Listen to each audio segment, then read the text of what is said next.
ہم وہ جو بات کرتے ہیں نا کہ عہد رسالت سے پہلے معاشرے میں انارکی فساد تھا، ماں بیٹی کا فرق ختم ہو گیا، وہ جو علامہ اقبال کے الفاظ ہیں، پانی پینے پلانے پہ جھگڑا، تیرا جانور میرے جانور سے آگے کیوں چلا گیا، 32 سال اس پر جنگ رہی، وغیرہ وغیرہ.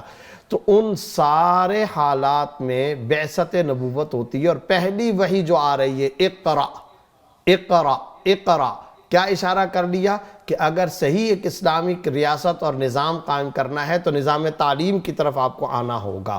یہ بتائیے گا کہ اسلامی ریاست کے جو 3 بنیادی ستون ہیں، اقتدار اعلیٰ، انتظامیہ اور مقننہ، جسے ہم سوورینٹی، ایڈمنسٹریشن اور لیجسلیشن کہتے ہیں، آپ یہ بتائیے کہ ان کو اسلامی پس منظر میں آپ کیسے بیان فرمائیں گے؟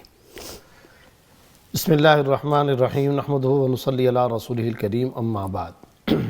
آپ نے حقیقی اور صحیح ایک اسلامی ریاست کے بنیادی 3 ستونوں کا تذکرہ فرمایا. چونکہ یہ ٹی وی چینل کا ایک پروگرام ہوتا ہے تو عوام کے سمجھنے کے لیے آسان لفظوں کے اندر ان کی ذہنی سطح کے مطابق میں یہ بات عرض کرنا چاہوں گا کہ ایک ریئل اسلامک اور فیوریٹ اسلامک اسٹیٹ کا جو تصور قرآن و سنت نے دے رکھا ہے، بنیادی طور پر اگر ہم کنکلوژن کریں تو اس میں 5 بنیادی اجزاء، انگریڈینٹس یا شرائط اور تصورات ہیں. پہلی بنیادی بات اس میں یہ ہے کہ امن و امان کا نظام درست ہونا چاہیے.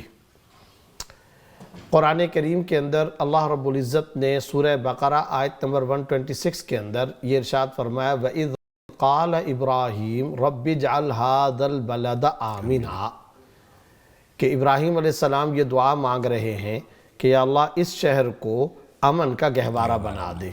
تو امن کی بات، لیکن یہیں پر ایک بات یہ ذہن کے اندر رکھنی چاہیے کہ جب امن و امان کی اور پیس کی بات کرتے ہیں تو اس میں 5 قسمی امن و امان شامل ہوتا ہے انتظامی سطح پر.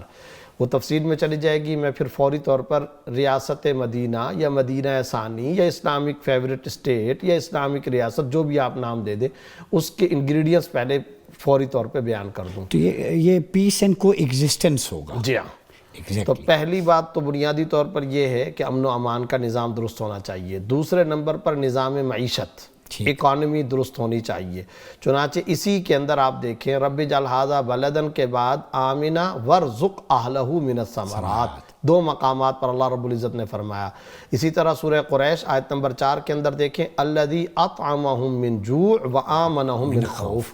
تو خوف کے مقابلے میں پیس اور امن و امان ہونا چاہیے، بھوک کے مقابلے میں معیشت درست ہونی چاہیے، ہر ایک کو غذا اور باہم طور پر روزگار کا نظام اس کو ملنا چاہیے.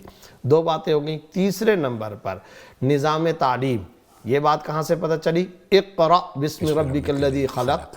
اب آپ دیکھیں ہم وہ جو بات کرتے ہیں نا کہ عہد رسالت سے پہلے معاشرے میں انارکی فساد تھا، ماں بیٹی کا فرق ختم ہو گیا، وہ جو علامہ اقبال کے الفاظ ہیں، پانی پینے پلانے پہ جھگڑا، تیرا جانور میرے جانور سے آگے کیوں چلا گیا، 32 سال اس پر جنگ رہی، وغیرہ وغیرہ.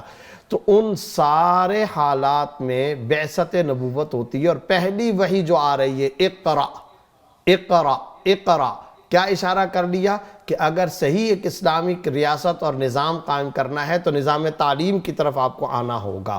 تو یہ تیسرا بنیادی جز ہے.